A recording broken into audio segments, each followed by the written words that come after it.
Mangibingelele egameni lasekazini likaJesu Kristu. Okhulumayo Apostoli Mayinzotho, the founder of RGJ. Ngiyakumema next week mntana sekhaya sicale revival. Conference yethu yaqala ngeyi-2 zika-October 2, 3, 4 iphela ngeyi-4 zika-October.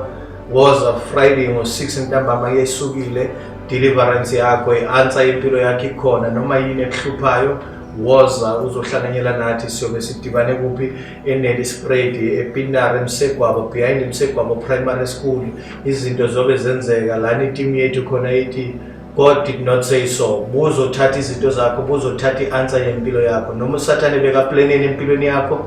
Woza uNkulunkulu azokhuluma isibusiso kuwe, uNkulunkulu azochange istory sempilo yakho. Konke okukhalelayo uJehova uyophendula, akukapheli ngawe.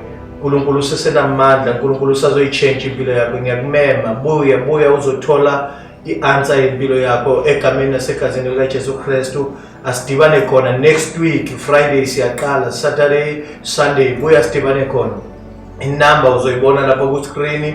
Ufuna more information ufone, ufuna ukuza ungawari ngendawo yokulala siyo-organizela. Woza ukhonza nathi, woza uzokwamukela amandla kaNkulunkulu sisempumalanga. Woza buya egameni lasekazini likaJesu Kristu.